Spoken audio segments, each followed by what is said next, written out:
Hello viewers, অচিন্তদার free coaching চ্যানেলে তোমাদের সকলকে স্বাগত জানাই। আজকের ভিডিও ক্লাসে তোমরা যারা কলকাতা বিশ্ববিদ্যালয়ে বিএ ইতিহাস অনার্সে 6 সেমিস্টারে পড়ছো, তোমাদের যে সিসি 13 পেপারটি আছে আধুনিক ভারতের ইতিহাস, এই পেপারটির যে সিলেবাস, সেই সিলেবাস নিয়ে আলোচনা করব এবং সম্ভাব্য কি প্রশ্ন এই সিলেবাসের উপর থেকে হতে পারে সেগুলো নিয়েও বিস্তারিত আলোচনা করব।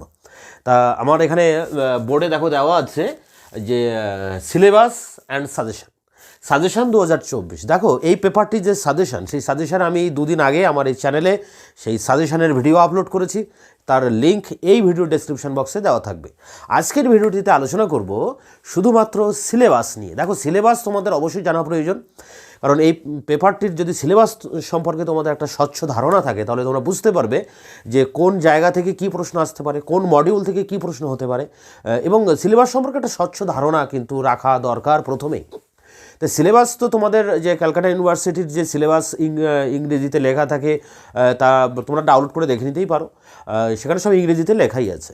আমি তার বাংলা করে সেখানে দেখবে তোমাদের 7টা মডিউল আছে টোটাল এই পেপারটিতে।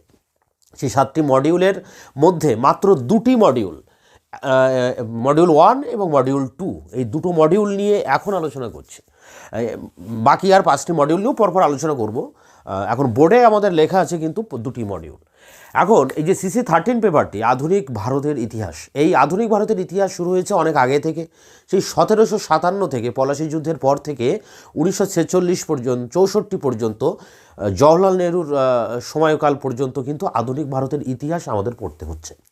এখন এই সময়টা কিন্তু অনেকটা ভাগ করে করে তোমাদের পেপারে রাখা আছে। যেমন 1757 থেকে 1857 তোমরা এর আগের সেমিস্টারে 5th সেমিস্টারে সিসি 12 পেপারে পড়েছিলে। ঠিক যেখানে ওই পেপারটি শেষ হয়েছে তারপরের থেকে কিন্তু আবার 13 পেপারটি শুরু হয়েছে। সিসি 12ও আধুনিক ভারত, সিসি 13ও আধুনিক ভারত। তোমরা এর আগে সিসি 12-এ পড়েছো 1757 থেকে 1857, আর এই পেপারটির সিসি 13 পেপারটি 1857 থেকে 1964 সাল পর্যন্ত, গান্ধীর যুগ পর্যন্ত, মানে জওহরলাল নেহরুর সময়কাল পর্যন্ত এই পেপারটিতে ধরা আছে। মানে 100 বছর, শেষ 100 বছর, স্বাধীনতার আগের যে 100 বছর এটা ধরা আছে। দেখো এখানে আছে সিসি 13 পেপার। তা সিসি 13 পেপারের যে 7টি মডিউল আছে আমরা সেই মডিউলের আলোচনায় চলে যাব। প্রথম দেখো, প্রথম মডিউল, এখানে 7টি চ্যাপ্টার, তার মধ্যে প্রথম চ্যাপ্টার বা মডিউল যেখানে রয়েছে সাংস্কৃতিক পরিবর্তন এবং সামাজিক ও ধর্মীয় সংস্কার। সাংস্কৃতিক একটা পরিবর্তন আসছে। কিভাবে পরিবর্তন আসছে ভারতীয়দের মধ্যে? না, পাশ্চাত্য শিক্ষার বিস্তারের ফলে। ইংরেজরা এদেশে পাশ্চাত্য শিক্ষার প্রবর্তন করে। 1813 সালে চার্টার অ্যাক্টে এদেশে 1 লক্ষ টাকা এদেশে শিক্ষা পারপাস ব্যয় করা হবে বলে একটা ঘোষণা করা হয়। পরবর্তীকালে যে উপযোগবাদী যে মতবাদ বা হিতুবাদী মতবাদের, বেনথামের এই মতবাদের দ্বারা প্রভাবিত হয়ে লর্ড উইলিয়াম বেন্টিং এদেশে ইংরেজি শিক্ষার বিস্তার করেন এবং বিভিন্ন স্কুল, কলেজ, বিশ্ববিদ্যালয় তৈরি হয়। 1857 সালে 3টে বিশ্ববিদ্যালয় তৈরি হয়, কলকাতা, বোম্বাই এবং মাদ্রাজ, 1854 উডের ডেসপ্যাচ অনুসারে। এগুলো আমরা জানি, এর আগের সেমিস্টারে পড়েছিলাম। তো এই শিক্ষা বিস্তারের উদ্দেশ্য ছিল ইংরেজদের অ্যাকচুয়ালি যে এদেশে তাদের অনুগত একটা মধ্যবিত্ত শ্রেণী তৈরি করা, এক শ্রেণীর কেরানি তৈরি করা। এখন সেই কেরানি তৈরি করতে গিয়ে এই পাশ্চাত্য শিক্ষা লাভ করে এদেশের জনগণের মধ্যে তাদের জাতি সম্পর্কে একটা চেতনা তৈরি হয়। ভারতবাসীর যে ভিতরে যে জাতি সম্পর্কে যে চেতনা, সেই চেতনার উদ্ভব ঘটে এবং জাতীয়তা বোধের উত্থান ঘটতে থাকে। এবং সেই উত্থানের ফলে যখন মানুষ পাশ্চাত্য শিক্ষার যে আদর্শ, সেই আদর্শে যখন সে উদ্দীপিত হয়, তার মধ্যে যখন শিক্ষা আসে, তখন সে তার যে কুসংস্কার সেটা জানতে পারে, সমাজের যেটা অনাচার, দুর্নীতি সেটা সে ধরতে পারে এবং মানুষের মধ্যে একটা পরিবর্তন আসে। পরিবর্তন করার একটা মানসিকতা মানুষের মধ্যে আসে। যুক্তি দিয়ে মানুষ সব কিছু তখন কিন্তু বিচার করতে শেখে। তাই এই ধরনের একটা ভাবগত মতাদর্শ মানুষের মধ্যে গড়ে ওঠে। যেমন রামমোহন, বিদ্যাসাগর, এনাদের মধ্যে এটা আমরা প্রথমে লক্ষ্য করি এবং একটা সাংস্কৃতিক পরিবর্তন কিন্তু মানুষের মধ্যে আসছে। সেটাই এই মডিউলের ফার্স্ট মডিউলের একটা নাম আছে, একটা হেডলাইন, একটা টাইটেল আছে। দেখো টাইটেলটা হচ্ছে সাংস্কৃতিক পরিবর্তন।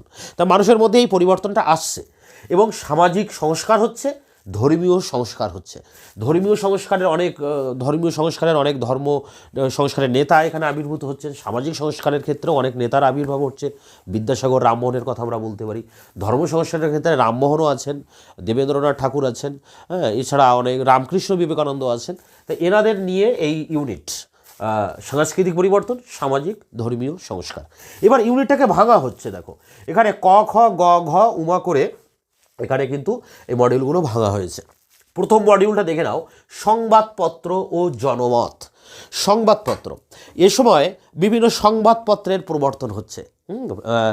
যেমন ভারতবর্ষের প্রথম সংবাদপত্রের প্রচলন যদিও সেই হিকির গেজেট যে মিশনারিদের প্রচেষ্টাই হয়েছিল, শ্রীরামপুর মিশনে হিকির গেজেট, বাংলা সমাচার, সমাচার দর্পণ, এরকম বিভিন্ন পত্রপত্রিকা কিন্তু প্রকাশিত হতে থাকে ইংরেজদের হাত ধরে বা মিশনারিদের হাত ধরে। সেই রকম দেখা দেখি ভারতেরও অনেক মনীষী, বিশেষ করে যেমন রামমোহন, মিরাতুল আকবর, তাছাড়া তিনি আরও অনেক পত্রিকা প্রকাশ করেন।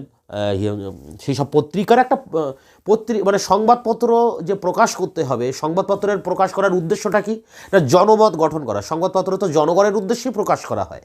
তাহলে সেই সংবাদপত্র, একাধিক সংবাদপত্র কিন্তু এই সময় ভারতবর্ষে প্রকাশিত হচ্ছে, নতুন নতুন পাবলিশিং হচ্ছে, এবং সেই সংবাদপত্রের ভিতর দিয়ে একটা জনমত গড়ে উঠছে। হ্যাঁ, মানুষ ভালো মন্দ বুঝতে শিখছে। তাহলে প্রথম দেখো সাংস্কৃতিক পরিবর্তনটা আসছে সংবাদপত্রের হাত ধরে, জনমত গড়ে উঠছে। এরপরে দেখো সংস্কার পুনরুজ্জীবন। সংস্কার বলতে সংস্কার করতে হবে, সমাজের যে অনাচার ব্যভিচার রয়েছে সেটাকে সংস্কার করতে হবে। পাশাপাশি যে হিন্দু ধর্মের পুনরুজ্জীবন ঘটাতে হবে। ধর্মের মধ্যেও অনেক অনাচার ব্যভিচার রয়েছে, অনেক কিছু পরিবর্তনের প্রয়োজন আছে, তাই ধর্মের ক্ষেত্রেও সংস্কারের প্রয়োজন আছে। তাই ধর্মের সেই সংস্কারের ভিতর দিয়ে এখানে পুনরুজ্জীবন হচ্ছে। ধর্মে নতুন করে ধর্ম যেন জীবন ফিরে পাচ্ছে, ধর্মকে নতুন করে জাগানো হচ্ছে। এরপরে এই যে সংস্কার এবং পুনরুজ্জীবন, এক্ষেত্রে দেখো অনেকগুলি, মানে ধর্ম সংস্কারের ক্ষেত্রে অনেকগুলি পাঠ কিন্তু এর মধ্যে রয়েছে। কারা এই ধর্ম সংস্কারে অংশগ্রহণ করছে একবার দেখে নাও। ব্রাহ্ম সমাজ, রামমোহন তৈরি করছেন আত্মীয় সভা, তারপরে সেটা ব্রাহ্ম সভা হচ্ছে। সেখানে দেবেন্দ্রনাথ ঠাকুর আসছেন পরবর্তীকালে রামমোহন মারা যাওয়ার পর, এবং দেবেন্দ্রনাথের হাত ধরে আসছেন কেশবচন্দ্র সেন। পরবর্তীতে দেবেন্দ্রনাথ আর কেশবচন্দ্রের মধ্যে বিরোধ বাঁধছে, এবং সেখানে কেশবচন্দ্র আলাদা হয়ে যাচ্ছেন ব্রাহ্ম সমাজ থেকে, এবং তিনি তৈরি করছেন ভারতবর্ষীয় ব্রাহ্ম সমাজ। সেই ভারতবর্ষীয় ব্রাহ্ম সমাজ 1866-তে যখন তৈরি হয়, তখন কিছুদিন পরে আবার এই কেশবচন্দ্র তার যে অনুগামী তাদের সাথে আবার তার মতবিরোধ ঘটছে, ফলে সেই দলটিও আবার ভেঙে যাচ্ছে, দুটি আলাদা দল তৈরি হয়ে যাচ্ছে, এবং কেশবচন্দ্র একটা নববিধান ঘোষণা করছেন 1880 সাল নাগাদ। তা এই ব্রাহ্ম সমাজের একটা বড় ইতিহাস আছে। ব্রাহ্ম সমাজ আন্দোলনের বৈশিষ্ট্য, ব্রাহ্ম সমাজ আন্দোলনের অগ্রগতি, ব্রাহ্ম সমাজের আন্দোলনের যে ইতিহাস চর্চায় এমএতে পড়ানো হয় এই বিষয়গুলো। তা ব্রাহ্ম সমাজ কিন্তু ভালো করে আমাদের পড়তে হবে, এটা বাংলাদেশের প্রেক্ষাপটে। এরপর দেখো রয়েছে প্রার্থনা সমাজ। আত্মারাম পান্ডুরঙ্গ মহারাষ্ট্রে তিনি এই প্রার্থনা সমাজ প্রতিষ্ঠা করছেন। এই কেশবচন্দ্রেরই অনুপ্রাণিত হয়ে, এর দ্বারা অনুপ্রাণিত হয়েই এই আত্মারাম পান্ডুরঙ্গ, ডক্টর আত্মারাম পান্ডুরঙ্গ, তিনি প্রার্থনা সমাজ তৈরি করছেন। তারও একটাই উদ্দেশ্য এই সমাজ তৈরি করার, যে সমাজের যে কুসংস্কার আছে, সমাজের যে অনাচার ব্যভিচার আছে, সেগুলোকে সংস্কার করা, ধর্মকে সংস্কার করা, এবং দরিদ্রের সেবা করা, নারীদের শিক্ষার অগ্রগতি ঘটানো, এরকম সামাজিক ক্ষেত্রে অনেক প্রগতিশীল চিন্তাভাবনা নিয়ে এই প্রার্থনা সমাজ তৈরি হচ্ছে। এরপরে আসে দেখো আর্য সমাজ। সৌরাষ্ট্রে স্বামী দয়ানন্দ সরস্বতী তিনি তৈরি করছেন এই আর্য সমাজ। তিনি সংস্কৃত পণ্ডিত, তিনি বেদকে জীবনের একমাত্র সত্য হিসেবে ধরে নিয়েছিলেন, এবং তিনি বলেছিলেন যে বেদের মধ্যেই সমস্ত সত্য লুকিয়ে আছে। তার মত অনুসারে যে মুসলিম শাসন হয়েছিল ভারতবর্ষে, সুলতানি যুগ, মুঘল যুগ, এই যুগগুলোতে এই ইসলামের সাথে হিন্দু ধর্মের একটা সংমিশ্রণের ফলে হিন্দু সমাজের মধ্যে অনেক কিছু অনাচার ঢুকেছে, মানে ইসলাম ধর্মের অনাচার এখানে প্রবেশ করেছে। তাই এই ধর্মকে শুদ্ধ করা দরকার। এছাড়াও অনেক হিন্দু হয়তো ইসলাম ধর্ম গ্রহণ করেছে পরবর্তীকালে, ধর্মের চাপে হোক, জোরপূর্বক হোক বা স্বেচ্ছায় হোক, তা তাদেরকে আবার হিন্দু ধর্মে ফিরিয়ে আনতে হবে। তার জন্য তিনি তৈরি করেন শুদ্ধি আন্দোলন, এবং গো রক্ষা সমিতি তৈরি করেন। তিনি হিন্দু ধর্মে গরু একটা দেবতার আসনে রাখা হয়, তো সেই গরুকে রক্ষা করার জন্য গো রক্ষা সমিতি তিনি তৈরি করেন এবং শুদ্ধি আন্দোলন করেন। এগুলো পরিচালনা করার জন্য তিনি একটি সংঘ স্থাপন করেন, যার নাম হচ্ছে আর্য সমাজ। সৌরাষ্ট্রে এটা তৈরি করেন 1875 সাল নাগাদ। এরপর দেখো রামকৃষ্ণ বিবেকানন্দ, বাংলাদেশের রামকৃষ্ণ, তিনি একটা সব ধর্মের মধ্যে একটা সমন্বয়ের পথ দেখাচ্ছেন, যত মত তত পথ। এবং তারই শিষ্য বিবেকানন্দ বেদান্ত যে ধর্ম, মানে বেদের যে ধর্ম, বৈদান্তিক ধর্ম বা আদর্শ, সেই আদর্শ সারা পৃথিবীব্যাপী তিনি ছড়িয়ে দিচ্ছেন। শিকাগোতে গিয়ে ধর্ম সম্মেলন করছেন, ভারতবর্ষের বিভিন্ন জায়গায় তিনি ঘুরে ভারতবর্ষের যে প্রকৃত রূপ, ধনী মানে দরিদ্র মুচি ম্যাথরের যে পরিস্থিতি ভারতবর্ষে, সেগুলোকে তিনি চাক্ষুষ দেখছেন। সারা ভারতবর্ষে পদব্রজে ঘুরে বেড়াচ্ছেন এবং দরিদ্রের সেবায় সারা নিজের জীবনকে তিনি উৎসর্গ করছেন। এবং বেলুড় মঠে তিনি তার তা কর্মকেন্দ্র স্থাপন করছেন, বেলুড় মঠ। আমি নিজে বেলুড় মঠ থেকে বিএড ডিগ্রি করেছি। আমি এখানে প্রায় 2 বছর ছিলাম বেলুড় মঠে। বেলুড় মঠে এই বিবেকানন্দের একজন ভাবশিষ্য আমি নিজেও। আমি ওনাকে নিজের গুরু হিসাবে মানি, একমাত্র আধ্যাত্মিক গুরু। প্রসঙ্গ আসি, যেটা হচ্ছে বিবেকানন্দ একাধিক গ্রন্থ রচনা করেন। হ্যাঁ, সেই সব গ্রন্থে তার নিজস্ব যে মতামত, রাজযোগ, পরিব্রাজক, বর্তমান ভারত, সেই সব গ্রন্থে তার নিজের সেই মতামত সেখানে তুলে ধরা হয়েছে। এবং তিনি ভারতবর্ষের যুব পুরুষ, তার নিজস্ব মতাদর্শ, তার ভারত সম্পর্কে তার দৃষ্টিভঙ্গি, জাতীয়তাবাদ সম্পর্কে তার দৃষ্টিভঙ্গি, তার এই জাতীয়তাবাদ সম্পর্কে যে দৃষ্টিভঙ্গি, সেই দৃষ্টিভঙ্গির দ্বারা পরবর্তীকালে কিন্তু ভারতবর্ষের যারা বিপ্লবী তারা অনুপ্রাণিত হয়ে তারা এই বিপ্লব, দেশকে স্বাধীন করার জন্য, দেশ মাতৃকাকে উদ্ধার করার জন্য তারা কিন্তু এই বিপ্লবে ঝাঁপিয়ে পড়েছিলেন। এবং তাদের আধ্যাত্মিক গুরু ছিলেন এই বিবেকানন্দ আর ছিলেন বঙ্কিমচন্দ্র। তা যাই হোক, এখানে রামকৃষ্ণ বিবেকানন্দর যে আন্দোলন ভারতবর্ষে, যে ধর্ম সংস্কার আন্দোলন, যে সমাজ সংস্কার আন্দোলন, সেটাও কিন্তু আমাদের পড়তে হয়। দেখো, পাশাপাশি মুসলিম সমাজ আছে ওয়াহাবি আন্দোলন। ওয়াহাবি কথাটির মানেই হচ্ছে যে ঈশ্বর নির্দেশিত পথ, ঈশ্বর যে পথ দেখিয়েছেন সেই পথ দিয়ে আমাদের যেতে হবে।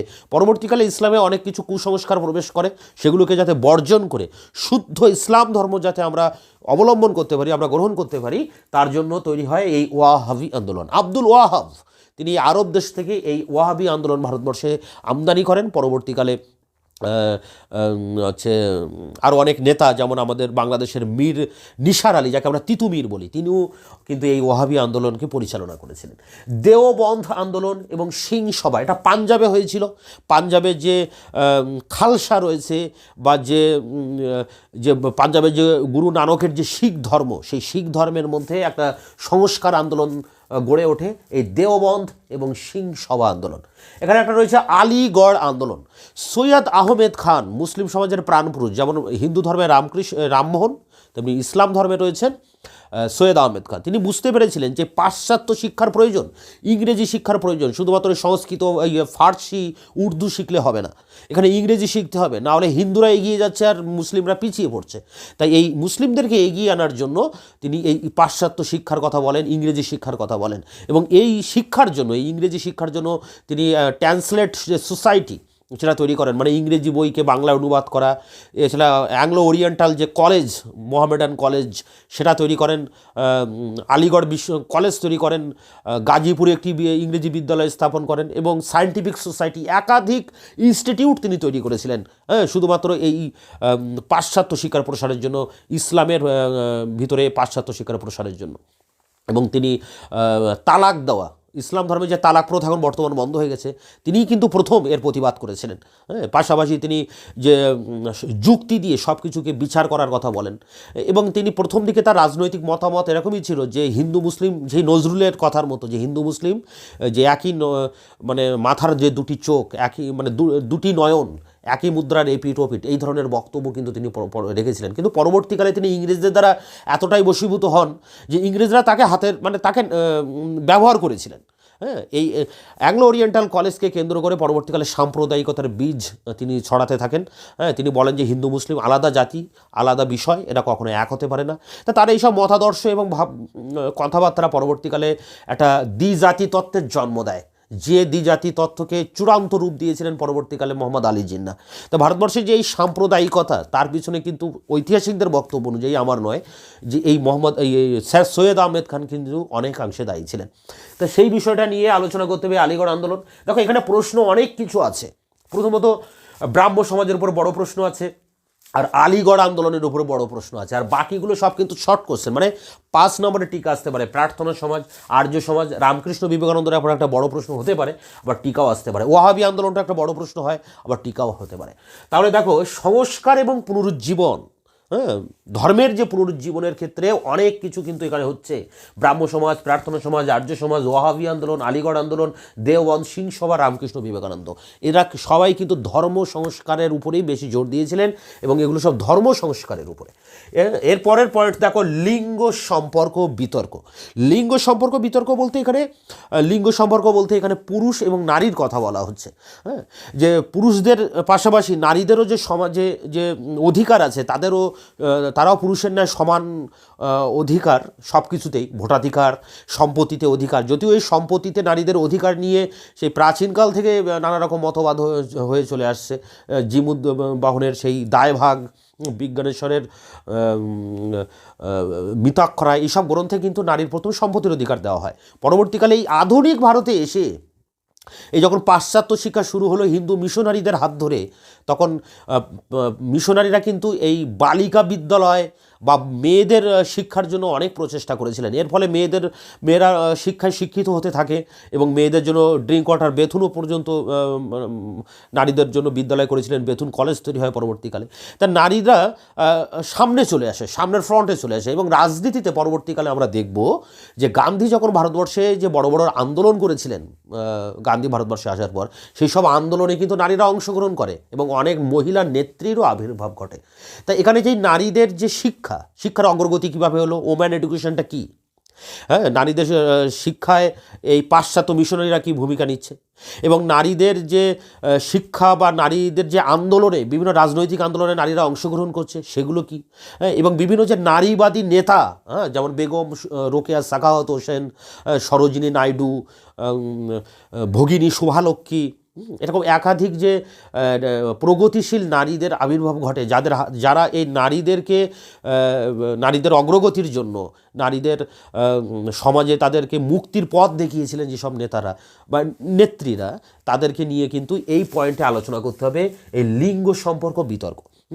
তা এটার পরে অনেক প্রশ্ন আছে। এই যে জেন্ডার হিস্ট্রি বা নারীবাদী ইতিহাস চর্চার উপরে একটা বিরাট পড়াশুনো হয়। হ্যাঁ, এটা একটা এমএতে ক্যালকাটা ইউনিভার্সিটিতে মডার্ন হিস্ট্রি ডিপার্টমেন্টে এটা একটা আলাদা ডিপার্টমেন্ট, মানে এই নারীবাদী স্টাডিজের উপরে একটা আলাদা কোর্স রয়েছে।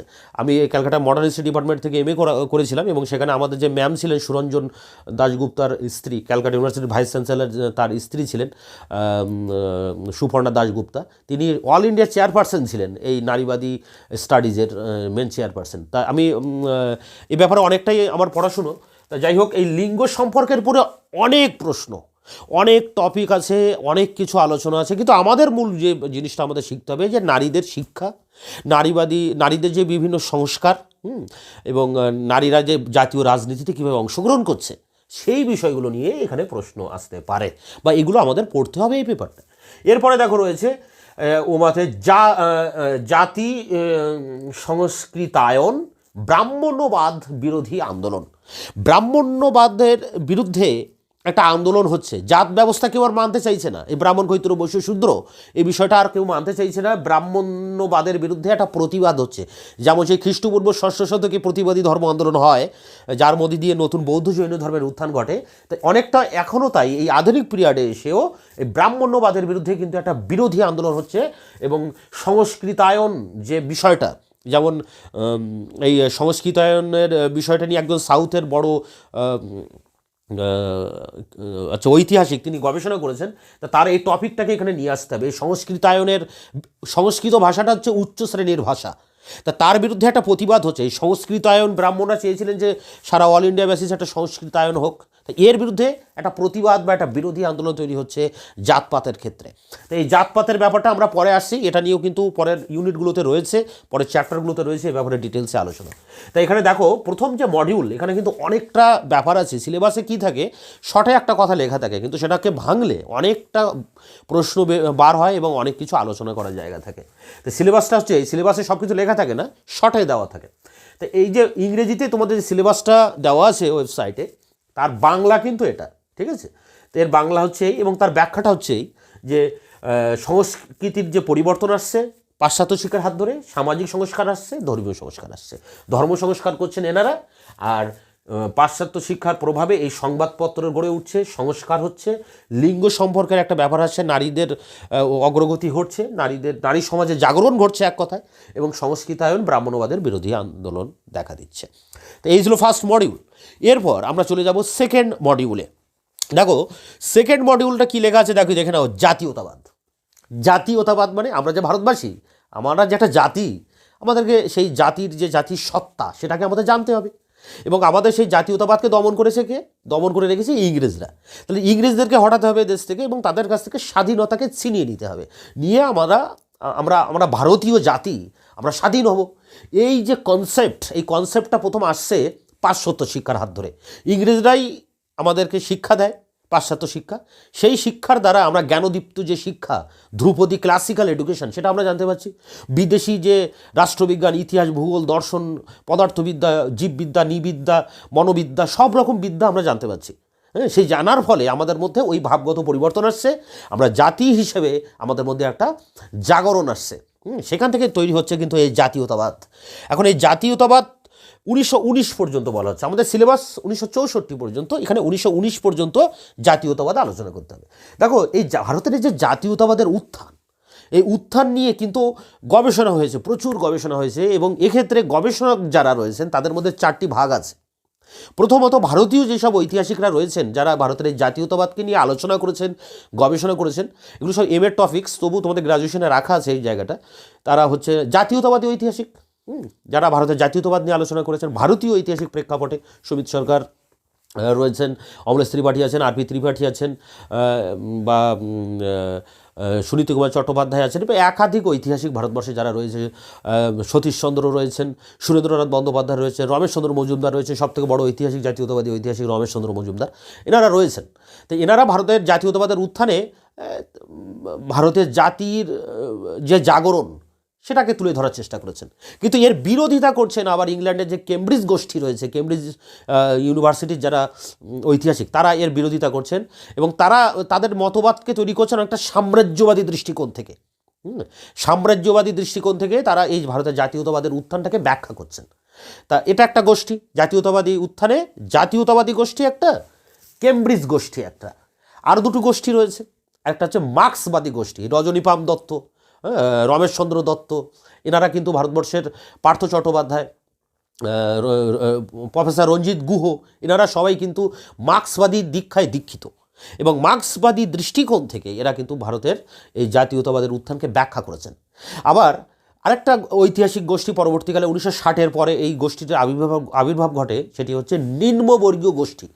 নিম্নবর্গীয় গোষ্ঠী বলে এই যে সমাজের, আমরা সবসময় ইতিহাসে রাজরাজাদের কাহিনী জানি, কিন্তু সমাজের নিচু স্তরের মানুষ যারা শ্রমিক, কৃষক, দরিদ্র, ভবে ঘুরে মুঠে দোকানদার, মজুর, এদের কথা আমরা জানি না, হ্যাঁ, বা আদিবাসীদের কথা আমরা অতটা জানি না। কিন্তু এই আদিবাসীদের কিন্তু একটা বিরাট ভূমিকা আছে ভারতের স্বাধীনতা আন্দোলনে।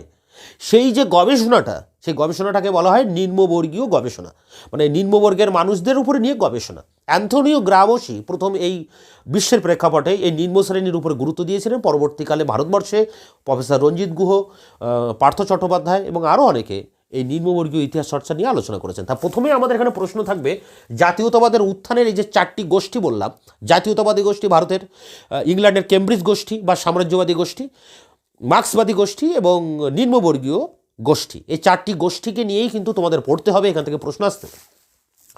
এরপরে দেখো এই মডিউলটাকে যতটা ভাঙলে কি দাঁড়ায়, প্রাথমিক রাজনৈতিক সংগঠন গঠন।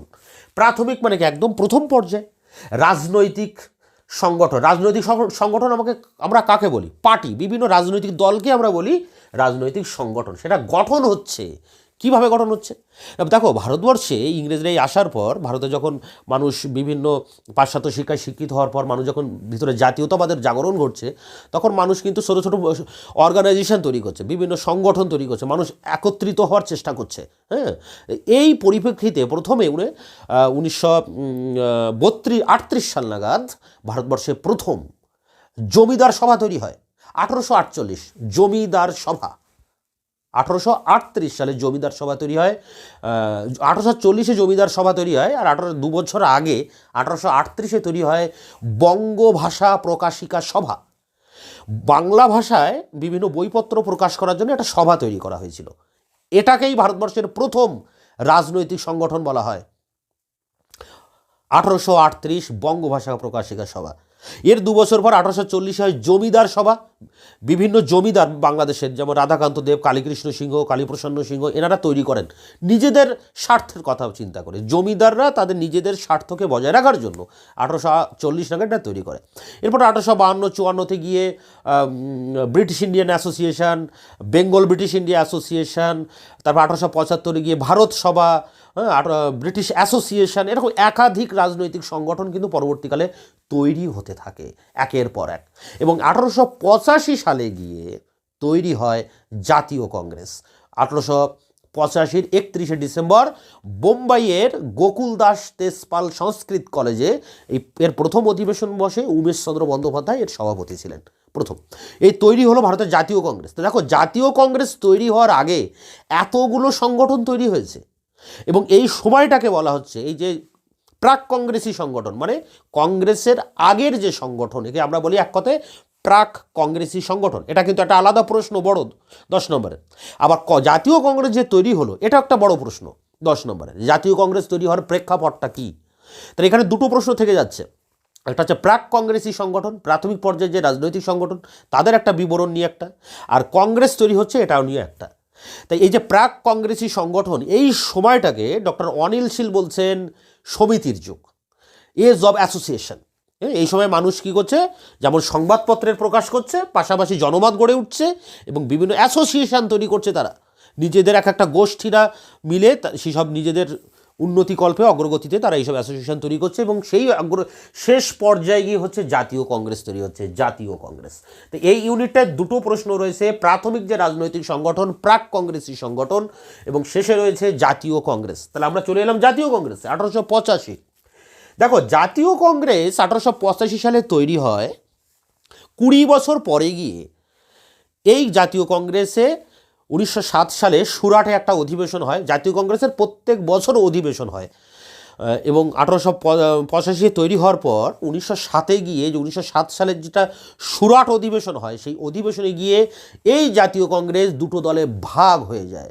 একটা নরমপন্থী যারা বয়স্ক লোকেরা ছিল, আর একটা চরমপন্থী যারা, যেখানে তরুণ নেতারা ছিল, তারা একটু বেশ উদ্দীপ্ত গোছে ছিল।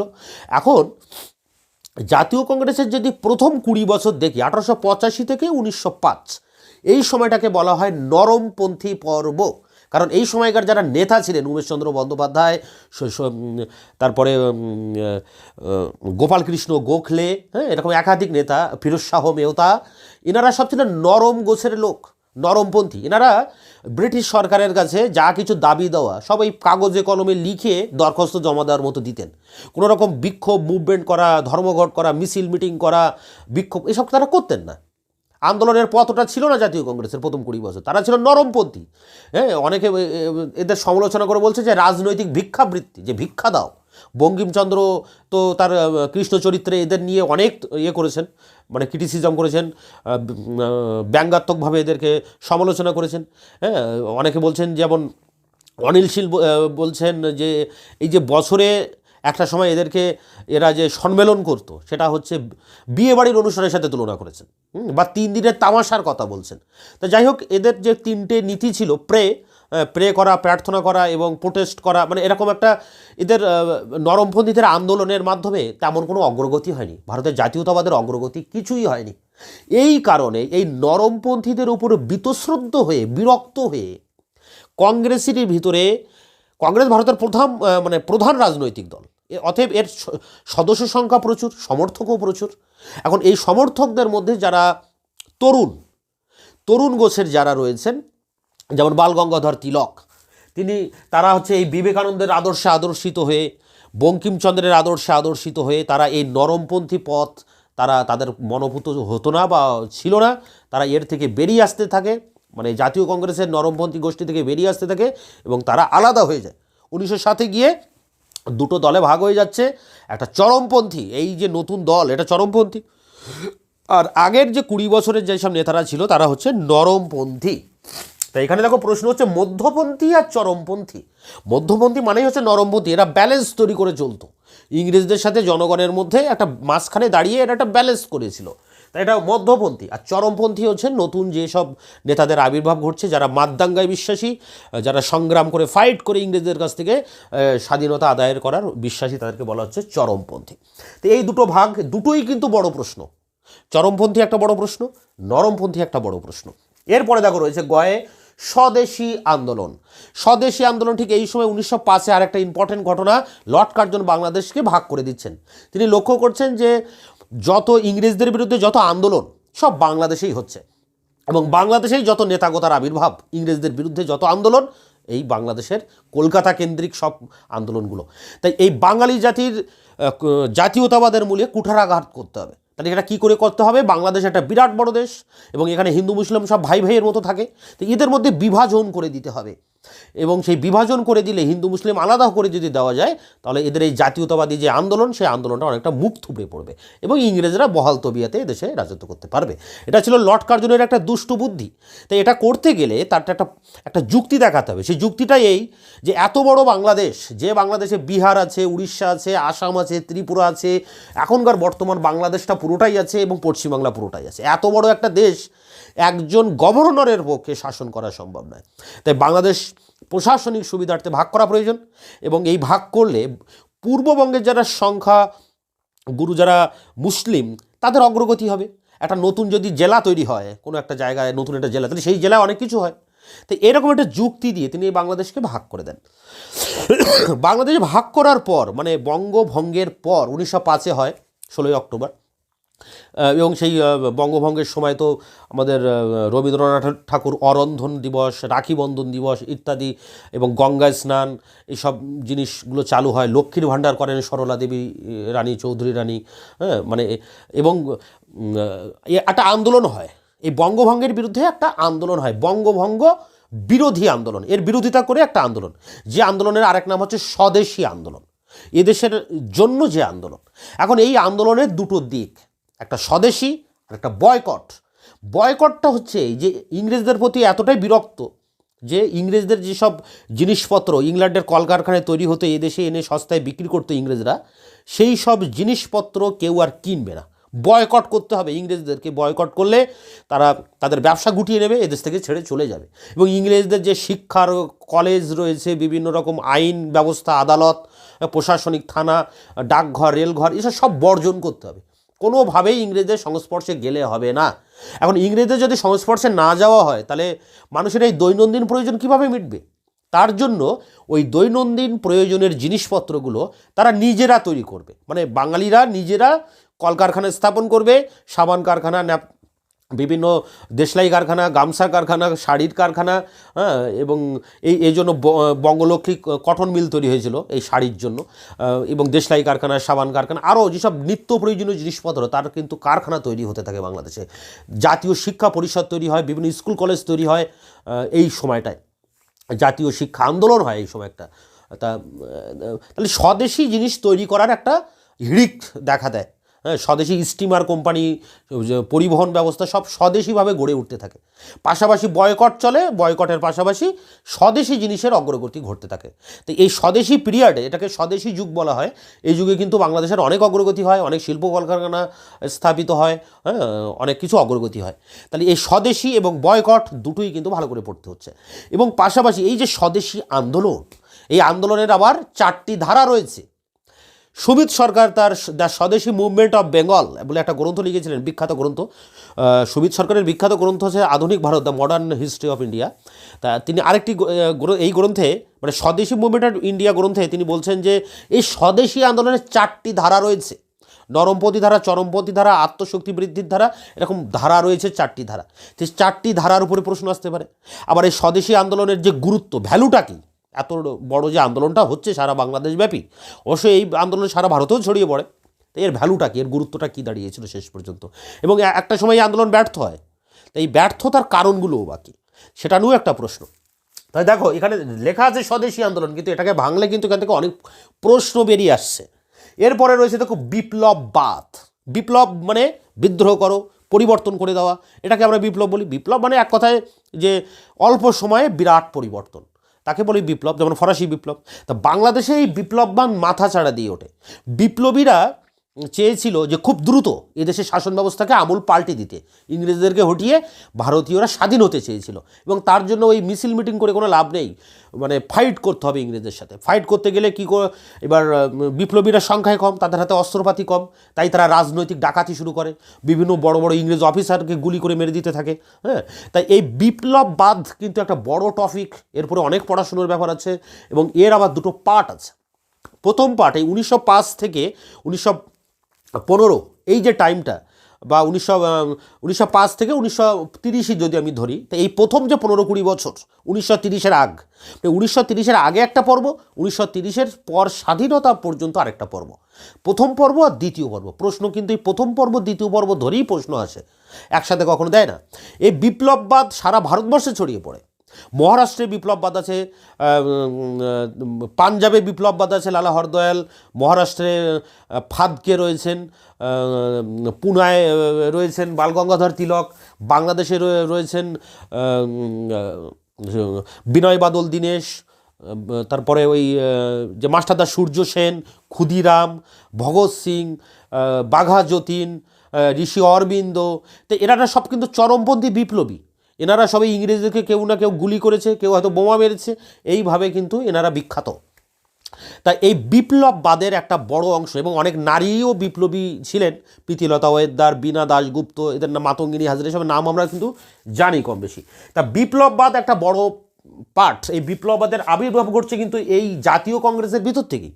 জাতীয় কংগ্রেস ভেঙে 1907-এ চরমপন্থী মতাদর্শের উদ্ভব ঘটছে, এবং এই চরমপন্থীরা দেশকে মায়ের সমান তারা মনে করছে, এবং দেশকে স্বাধীন করার জন্য তারা এই বিবেকানন্দ এবং বঙ্কিমের যে আদর্শ, ওঠো জাগো ভারতকে স্বাধীন করো, এই মন্ত্রে তারা দীক্ষিত হচ্ছে, এবং তারা এই বিপ্লবের জন্য তারা ঝাঁপিয়ে পড়ছে, দেশকে স্বাধীন করার জন্য নিজের প্রাণ দিতেও তারা প্রস্তুত। তো এই বিপ্লববাদের দুটো পার্ট, 1930-এর আগে একটা, 1930-এর পরে একটা। তা দেখো সেকেন্ড ইউনিটে কত কিছু রয়েছে।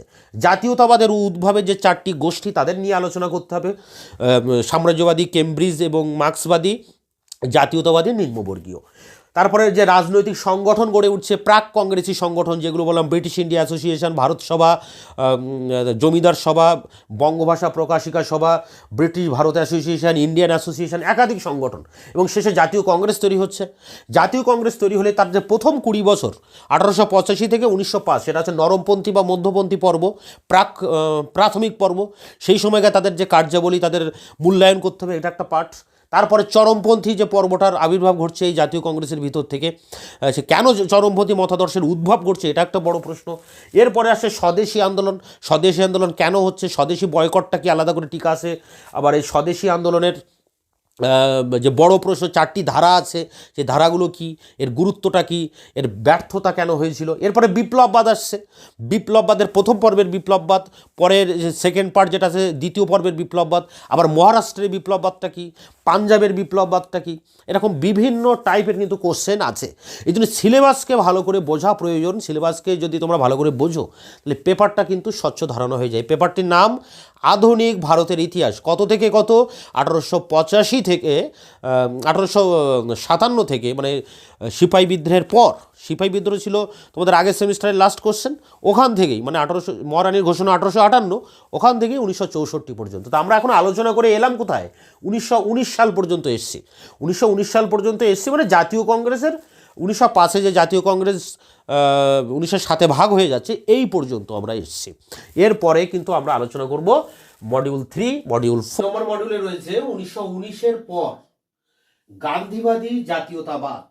মহাত্মা গান্ধী ভারতবর্ষে চলে আসছেন, এবং তিনি তার দৃষ্টিভঙ্গিতে জাতীয়তাবাদ, বা তিনি ভারতবর্ষে কি কি আন্দোলন করছেন, সেই গান্ধীবাদী যে রাজনীতি, সেই রাজনীতি নিয়ে আমাদের এই পয়েন্টে আলোচনা করতে হবে। দেখো প্রথম যেটা আছে কয়ে, মহাত্মা গান্ধীর দৃষ্টিভঙ্গি ও পদ্ধতি। তো এখানে গান্ধীবাদ বা মহাত্মা গান্ধীর দৃষ্টিভঙ্গি পদ্ধতি নিয়ে 2-4 কথা বলার আছে। এই মহাত্মা গান্ধী গুজরাটের মানুষ, তিনি দক্ষিণ আফ্রিকায় ব্যারিস্টারি পড়তে যান, এবং সেখানে ব্যারিস্টারি পাশ করার পর সেখানকার যে বর্ণ বৈষম্য আন্দোলন ছিল, দক্ষিণ আফ্রিকাও কিন্তু ইংরেজরা দখল করে রেখেছিল, এবং সেখানে ইংরেজদের বিরুদ্ধে ওখানকার কৃষ্ণাঙ্গ মানুষদের একটা আন্দোলন হয়, এবং সেখানেও মহাত্মা গান্ধী একটা আন্দোলন করেন এবং জয়লাভ করেন। তিনি ভারতবর্ষে আসেন 1914 সালে।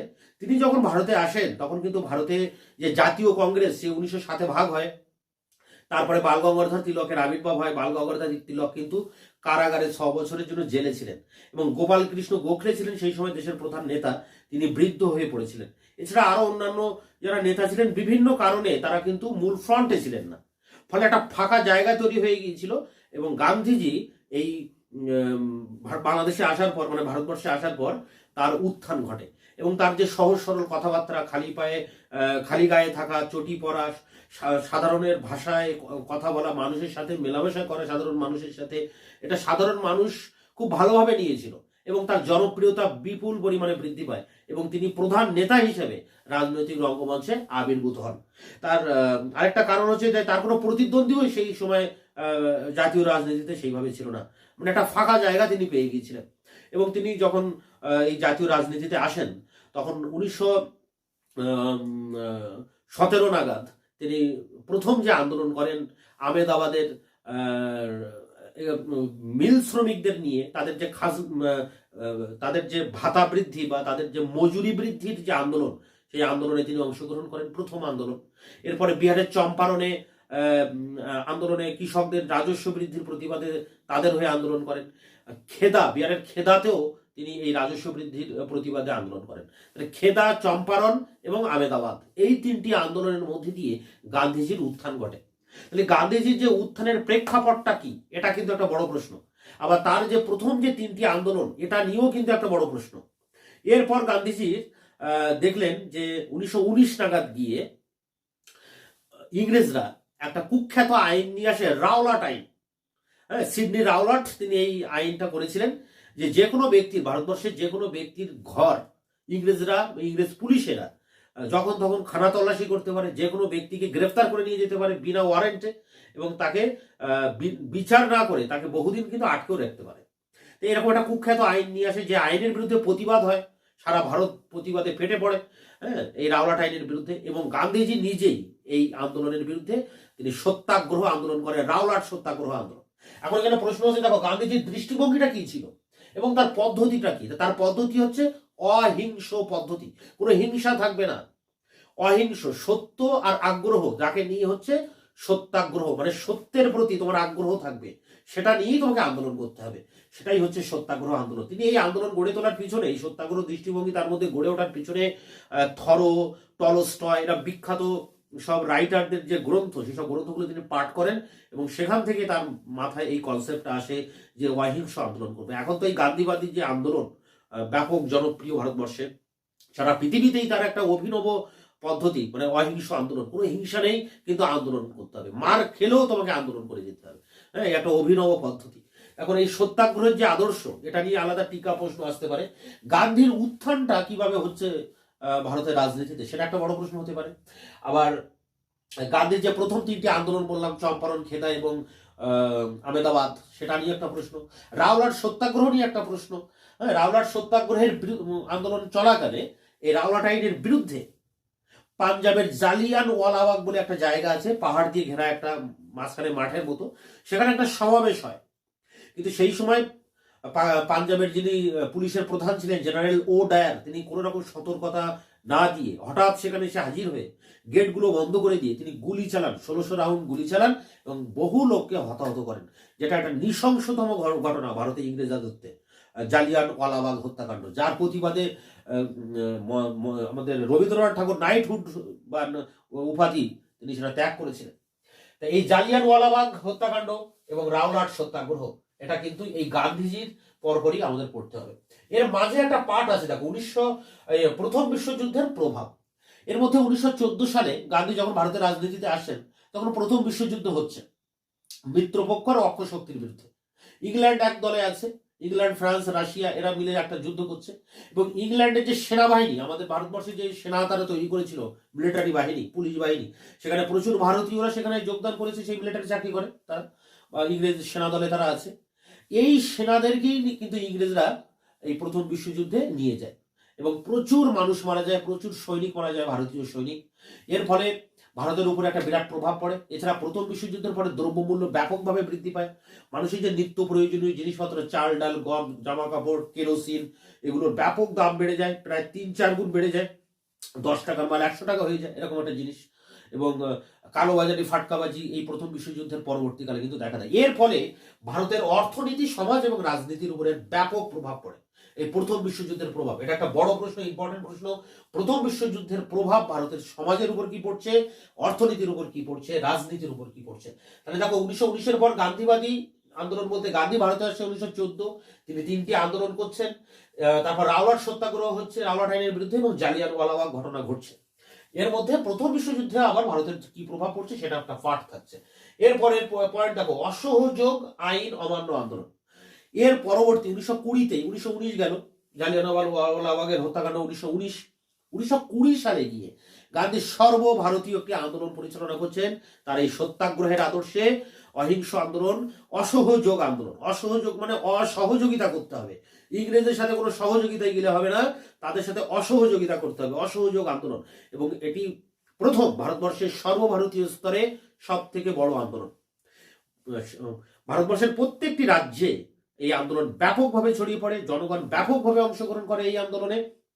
কিন্তু 1922 সালে গিয়ে 2 বছর এই আন্দোলন চলার পর 1922 সালে গিয়ে উত্তরপ্রদেশের গোরক্ষপুর ডিস্ট্রিক্টে চৌরি চৌরা বলে একটি জায়গা আছে, একটা গ্রাম, সেই গ্রামের থানা, লোকাল থানাকে আক্রমণ করে স্থানীয় জনগণ, এবং থানায় আগুন ধরিয়ে সেখানে 22 জন পুলিশ কর্মীকে হত্যা করে, আগুনে পুড়িয়ে মারা হয়।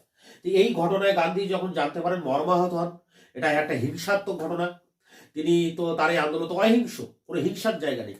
অতএব এর দ্বারা তিনি ব্যাপকভাবে আহত হয়ে পড়েন, মানে মানসিকভাবে ভেঙে পড়েন। তিনি বুঝতে পারেন যে আন্দোলনে হিংসা প্রবেশ করেছে, অতএব অবিলম্বে এই আন্দোলন বন্ধ করতে হবে।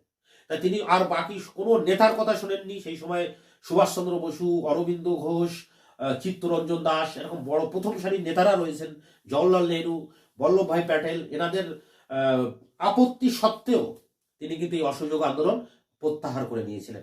আমাদের প্রশ্ন হচ্ছে অসহযোগ আন্দোলন কেন হলো, তার যে কারণ, তার বৈশিষ্ট্য, গুরুত্ব, এবং কেন এটা প্রত্যাহার করে নেওয়া হচ্ছে। পাশাপাশি চৌরি চৌরা ঘটনাটাও টিকাতে পড়তে হবে।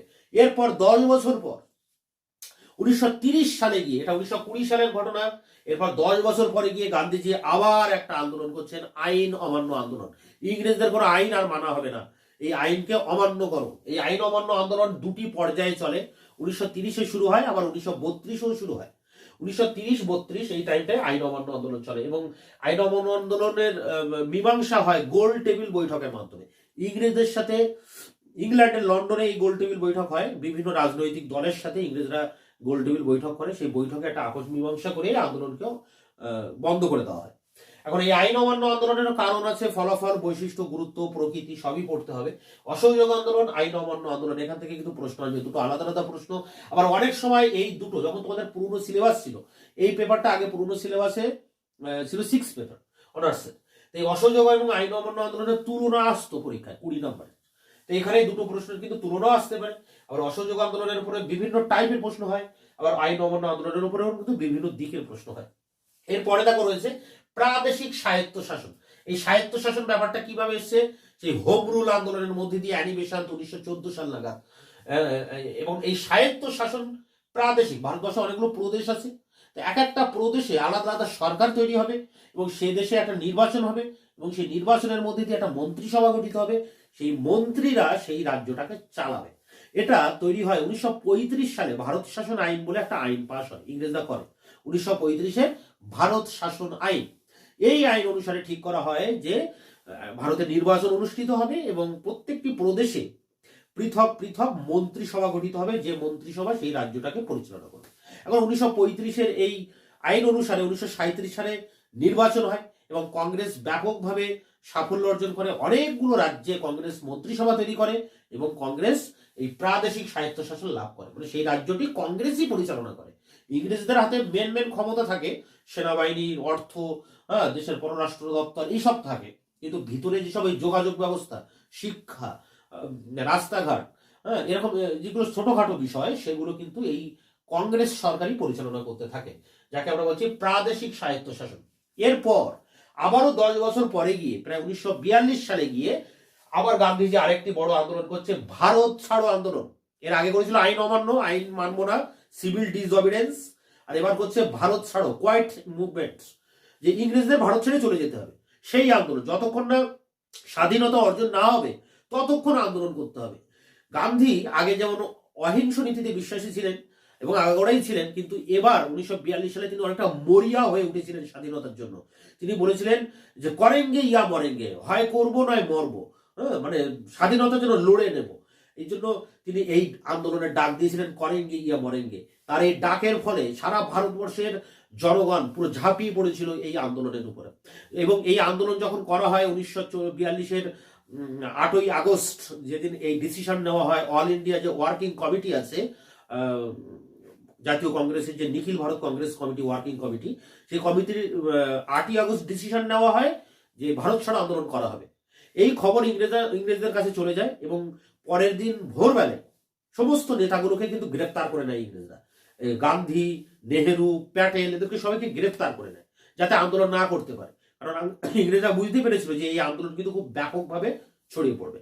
কিন্তু এই ঘটনা যখন সাধারণ মানুষের কানে যায় যে তাদের নেতা গ্রেপ্তার হয়ে গেছে, তখন সাধারণ মানুষই এই আন্দোলনের নেতৃত্ব গ্রহণ করে, তারা আন্দোলনে ঝাঁপিয়ে পড়ে এবং তারাই সবকিছু করে এবং জনগণ ব্যাপকভাবে এই আন্দোলনে স্বতঃস্ফূর্তভাবে যোগদান করে। তাই এই প্রশ্নটা হচ্ছে যে এই ভারত ছাড়ো আন্দোলনে জনগণের স্বতঃস্ফূর্ত অংশগ্রহণ, এটা নিয়ে আমাদের প্রশ্ন। বা এই আন্দোলনের প্রকৃতি কি? প্রকৃতি যখন বলা হবে তখন এই জনগণের অংশগ্রহণটাই লিখতে হবে। আবার এই জনগণ এই আন্দোলনে এমনভাবে অংশগ্রহণ করে এবং গান্ধীজি তার আগের আদর্শ থেকে অনেকটা সরে আসেন, তাই এই আন্দোলনকে অনেকে বিপ্লবের সাথে তুলনা করেছেন। আবার এই আন্দোলন আগস্ট মাসে হয়, তাই এটাকে বলা হয় আগস্ট আন্দোলন। অনেকগুলো ব্যাপার আছে এই ভারত ছাড়ো আন্দোলনের মধ্যে, সবটাই বুঝতে হবে।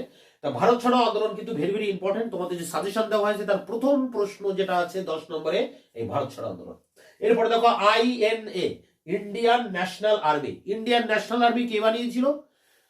সুভাষ চন্দ্র বসু। তার যে আজাদ হিন্দ ফৌজ, এই আজাদ হিন্দ ফৌজকে ইংরেজিতে বলা হয় INA, Indian National Army. Subhash Chandra বসুর সাথে গান্ধীজির মতানৈক্য ঘটে। গান্ধীজি সুভাষ চন্দ্র বসু একটু কৃষক শ্রমিকদেরকেও তার দলে টানতে চেয়েছিলেন, কিন্তু জাতীয় কংগ্রেস কিন্তু কৃষক শ্রমিকদের দলে টানতে চায়নি। অ্যাকচুয়ালি জাতীয় কংগ্রেস ছিল বড় লোকেদের দল, এই জন্য কৃষক শ্রমিকদের দুর্দশার কথা নিয়ে অতটা তারা ভাবনা চিন্তা করেনি। কিন্তু নেতাজি সমাজতান্ত্রিক আদর্শে বিশ্বাসী ছিলেন, তাই এই সমাজের এই দরিদ্র মানুষদেরকে তিনি তার আন্দোলনের মূল স্রোতে আনতে চেয়েছিলেন। এই বিষয়টা নিয়েই গান্ধীর সাথে নেতাজির বিরোধ বাঁধে এবং গান্ধীজি এক প্রকার এই নেতাজিকে সাইড করে দেন, মানে জাতীয় কংগ্রেস থেকে তাকে তাড়িয়ে দেওয়ার মতো তাকে তাড়িয়ে দেওয়া হয়। এবং নেতাজি এতে মর্মাহত হন এবং দেশ ছেড়ে তিনি বুঝতে পারেন এই দেশের কাম্য নয় এই দেশ স্বাধীন করা, বিদেশি শক্তির সাহায্য নিতে হবে।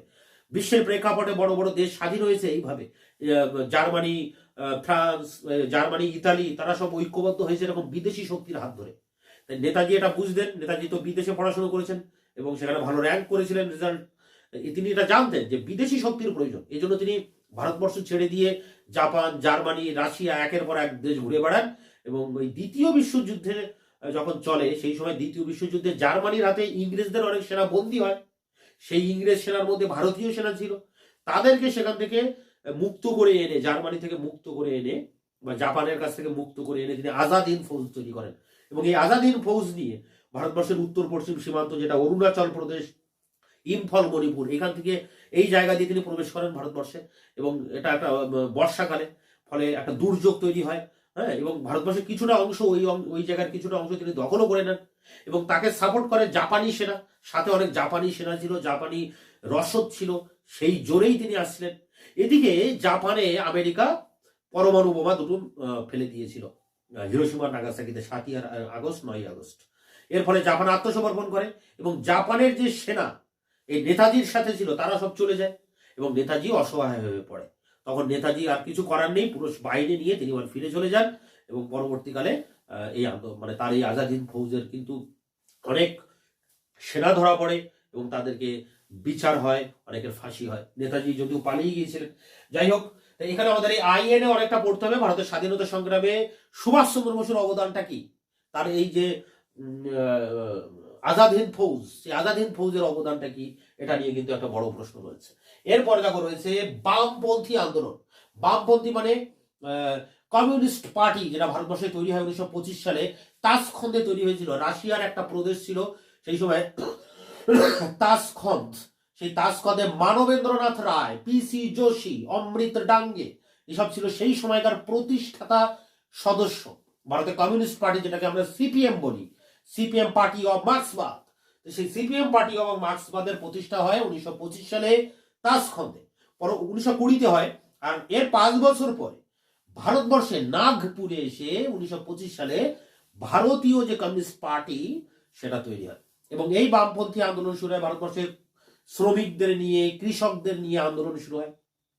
প্রথম বিশ্বযুদ্ধ আর দ্বিতীয় বিশ্বযুদ্ধ 1914 থেকে শুরু হয়, 1919-এ শেষ প্রথম বিশ্বযুদ্ধ, আর দ্বিতীয় বিশ্বযুদ্ধ শুরু হয় 1939 থেকে 45। তা প্রশ্ন হচ্ছে, দুই বিশ্বযুদ্ধের মধ্যবর্তী মানে 1939 থেকে 1919 থেকে 1939 এই টাইমের ভিতরে ভারতের যে কৃষক আন্দোলন, সেই কৃষক আন্দোলনের ইতিহাস কি? আবার এই টাইমের ভিতরে মানে 1919 থেকে 1939-এর মধ্যে ভারতের শ্রমিক আন্দোলনের ইতিহাস কি? এখন এই শ্রমিক আন্দোলন আর কৃষক আন্দোলন বড় বড় দুটি প্রশ্ন, যারা যে আন্দোলনগুলো এই কমিউনিস্ট পার্টি সিপিএম বা এই বামপন্থী আন্দোলনই বলা যায়, এবং এই দুটি প্রশ্নের মধ্যে একটা কিন্তু পরীক্ষায় আসবে, খুবই ইম্পর্টেন্ট জিনিস, এই কৃষক এবং শ্রমিক আন্দোলন। তাহলে আমরা এই ইউনিটে কি দেখলাম? 1919-এর পর গান্ধীবাদী জাতীয়তাবাদ, এটা খুব ইন্টারেস্টিং একটা চ্যাপ্টার, 3 নম্বর চ্যাপ্টার এটা তোমাদের। মহাত্মা গান্ধীর দৃষ্টিভঙ্গি কি, তার পদ্ধতি, তার সত্যাগ্রহ দৃষ্টিভঙ্গি, এবং তিনি ভারতবর্ষে আসেন কিভাবে, তার উত্থান ঘটছে সেটা একটা প্রশ্ন। প্রথম বিশ্বযুদ্ধ হচ্ছে, ভারতের সমাজ, অর্থনীতি, রাজনীতির উপর কি প্রভাব পড়ছে। তারপরে রাওলাট আইন, ইংরেজরা রাওলাট একটা কুখ্যাত আইন আনছে, যার বিরুদ্ধে রাওলাট সত্যাগ্রহ করছেন গান্ধীজি, এবং এই রাওলাট আইনের বিরুদ্ধে প্রতিবাদ করতে গিয়ে জালিয়ানওয়ালাবাগে একটা হত্যাকাণ্ড ঘটছে। তারপরে গান্ধীজি অসহযোগ আন্দোলন করছে 1920-তে, সেটা দমন ব্যর্থ হচ্ছে। তারপর 1930-এ গিয়ে আইন অমান্য আন্দোলন হচ্ছে। তারপর 1942 সালে ভারত ছাড়ো আন্দোলন হচ্ছে। তাহলে গান্ধী 3টি বড় আন্দোলন করছে, অসহযোগ, আইন অমান্য, ভারত ছাড়ো। প্রায় 10 বছর গ্যাপে গ্যাপে কিন্তু আন্দোলনগুলো হয়। এছাড়া সুভাষ চন্দ্র বসুর আইএনএ, আজাদ হিন্দ ফৌজের একটা পার্ট আছে, প্রাদেশিক স্বায়ত্তশাসন। এটা কিভাবে আসছে? 1935-এর ভারত শাসন আইন, সেই অনুযায়ী 1937-এর নির্বাচন, কংগ্রেস বিভিন্ন প্রদেশে মন্ত্রিসভা গঠন করছে এবং স্বায়ত্তশাসন লাভ করছে। এরপরে বামপন্থী আন্দোলন 1925-এর পরবর্তীকালে শুরু হচ্ছে।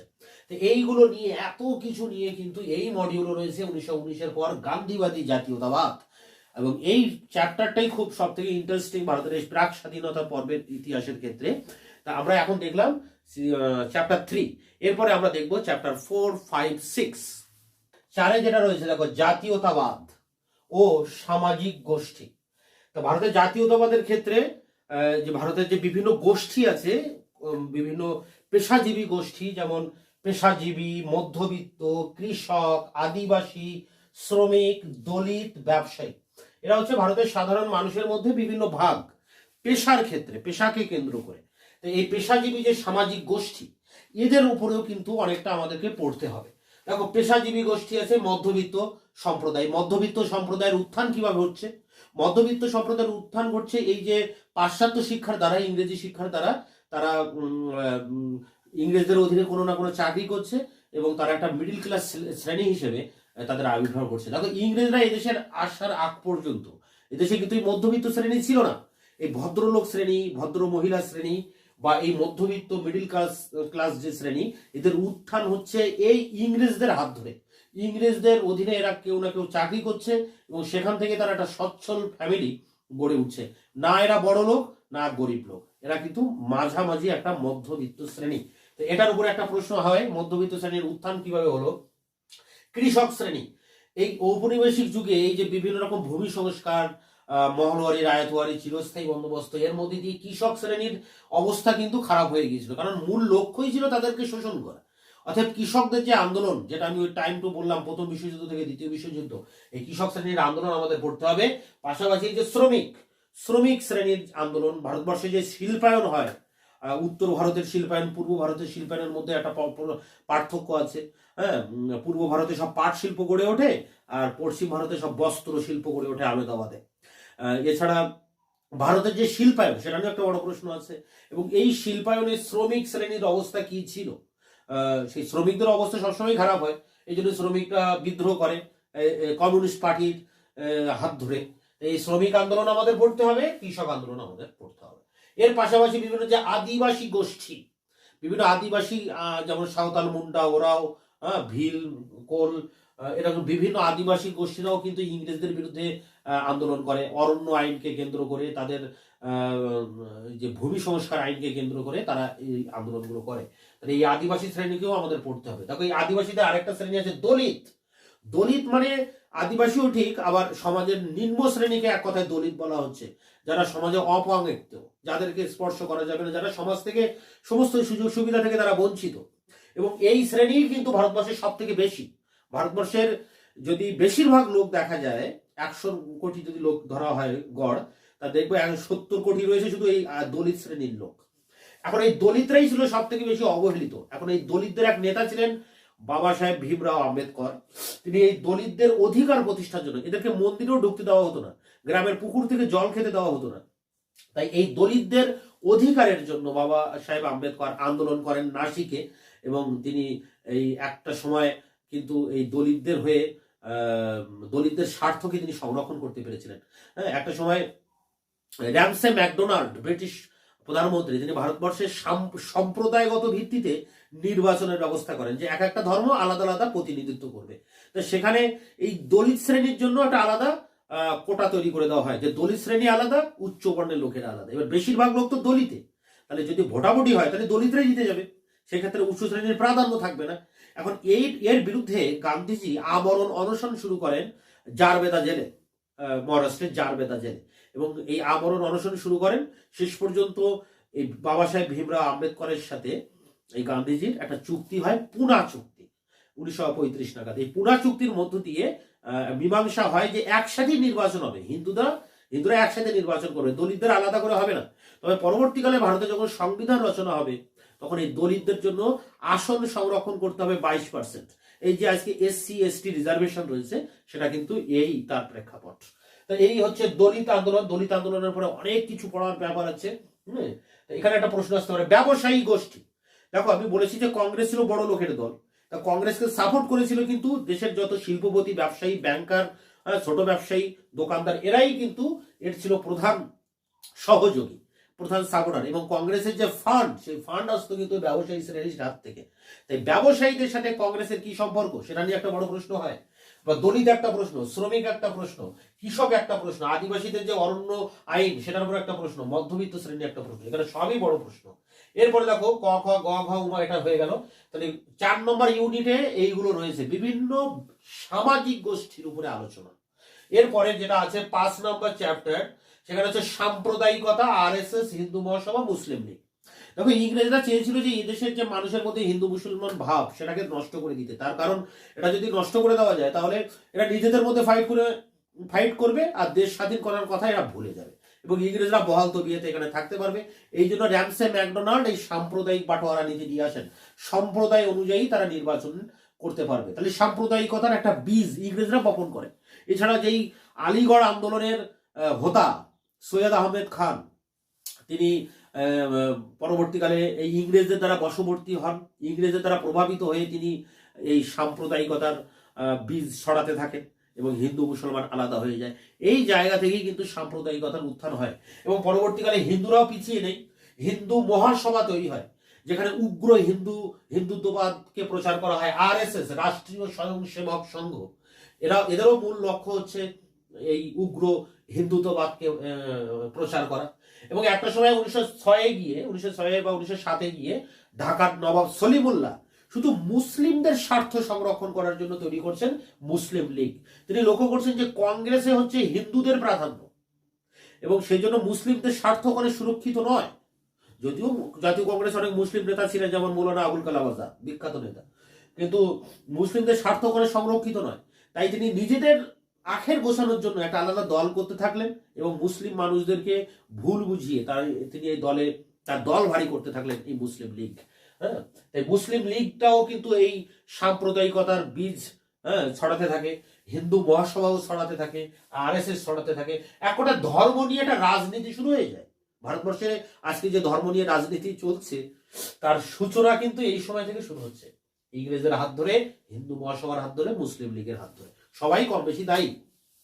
এরপর 6 নম্বর ইউনিটে দেখো স্বাধীনতা ও দেশভাগ। স্বাধীন হচ্ছে এবার দেশ 1947-এর পর, মানে 1947-এর পর দেশ স্বাধীন হয়, কিন্তু তার আগে 1942-এ কি হলো, ভারত ছাড়ো আন্দোলন। তখন ইংরেজরা বুঝতে পারে, ভারত ছাড়ো আন্দোলন দমন হলেও ইংরেজরা বুঝতে পারে এদেশে তাদের দিন বেশি দিন নেই।